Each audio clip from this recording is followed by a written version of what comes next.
The outrageous decision by the ICC prosecutor, Karim Khan, to seek arrest warrants against the democratically elected leaders of Israel is a moral outrage of historic proportions.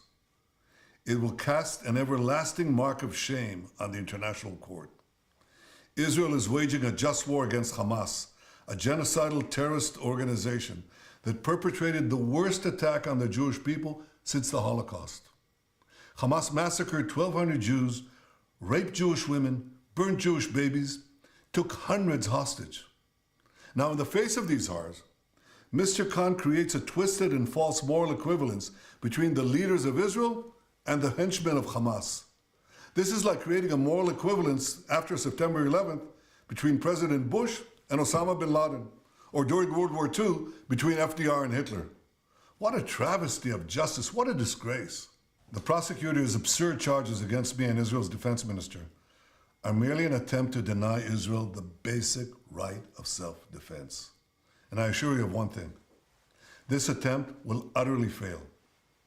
80 years ago, the Jewish people were totally defenseless against our enemies. Those days are over.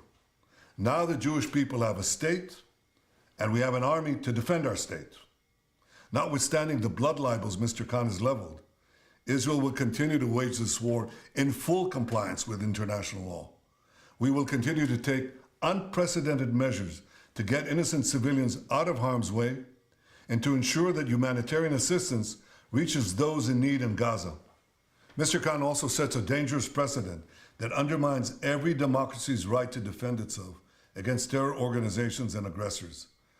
The ICC has no jurisdiction over Israel, and Mr. Khan's actions will not stop us from waging our just war against Hamas.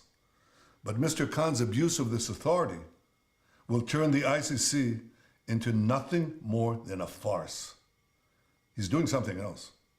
He is callously pouring gasoline on the fires of anti-Semitism that are raging across the world. Through this incendiary decision, Mr. Khan takes his place among the great anti-Semites in modern times.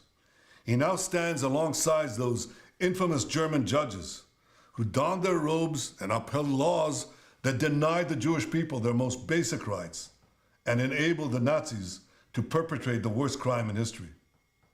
2 weeks ago, on Holocaust Memorial Day, I pledged this: no amount of pressure and no decision in any international forum will prevent Israel from defending itself against those who seek our destruction. To all the enemies of Israel, including their collaborators in The Hague, I renew that pledge today. Israel will wage our war against Hamas until that war is won, because never again is now.